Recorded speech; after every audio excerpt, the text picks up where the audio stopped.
ಬರ್ತಾ ಇರತಕ್ಕಂಥ ವರದಿಗಳನ್ನು ಗಮನಿಸಿದರೆ ಸಿದ್ದರಾಮಯ್ಯನವರನ್ನು ಮುಖ್ಯಮಂತ್ರಿ ಸ್ಥಾನದಿಂದ ಪದಚ್ಯುತಿಗೊಳಿಸಲಿಕ್ಕೆ ಏನೆಲ್ಲ ತಂತ್ರಮಂತ್ರಗಳನ್ನು ಮಾಡಬಹುದು ಅದು ಹೈಕಮಾಂಡು ಮಾಡ್ತಾ ಇದೆ ಅಂತೇಳಿ ಜನ ಮಾತಾಡ್ತಾ ಇದ್ದಾರೆ. ಇದು ಹೊಸದೇನೂ ಅಲ್ಲ ಕಾಂಗ್ರೆಸ್ ಪಕ್ಷಕ್ಕೆ. ಈಗಾಗಲೇ ಖರ್ಗೆ ಸಾಹೇಬರನ್ನು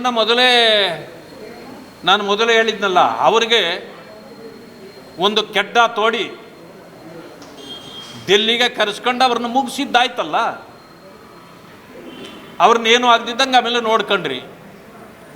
ಅವರು ಪಾಪ ನಾಮಕಾವಸ್ಥೆಗೆ ಒಂದು ಅಧ್ಯಕ್ಷನ ಮಾಡಿ ಕುಳಿಸಿದ್ದೀರಿ.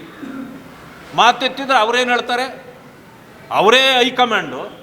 ಆದರೆ ಅವ್ರು ಹೇಳ್ತಾರೆ ನನಗೆ ಇನ್ನೊಂದು ಹೈಕಮಾಂಡು ಅಂತಾರೆ. ಈ ಪರಿಸ್ಥಿತಿ ಏನು ಅನ್ನೋದನ್ನು ಗಮನಿಸಿರ್ತಕ್ಕಂಥವ್ರಿಗೆ ಎಲ್ಲವೂ ಅರ್ಥ ಆಗುತ್ತೆ. ಈಗ ಸಿದ್ದರಾಮಯ್ಯನವ್ರಿಗೆ ಒಂದು ಕೆಡ್ಡ ತೋಡಿದ್ದಾರೆ. ನಾನು ನಿನ್ನೆನೂ ಹೇಳಿದ್ದೇನೆ, ಅವರನ್ನು ಶೆಡ್ಡಿಗೆ ಹಾಕಲಿಕ್ಕೆ ವ್ಯವಸ್ಥೆ ಎಲ್ಲ ಮಾಡ್ಕೊಂಡಿದ್ದಾರೆ. ಇದು ಸಿದ್ದರಾಮಯ್ಯನವ್ರಿಗೂ ಭವಿಷ್ಯ ಅರ್ಥ ಆಗಿಲ್ಲ ಅಂತೇನಿಲ್ಲ. ಅದಕ್ಕೇ ನಿನ್ನೆ ಅವ್ರು ಹೇಳಿದ್ದಾರೆ, ನನಗೊಂದು ಟಾಸ್ಕ್ ಕೊಟ್ಟಿದ್ದಾರೆ,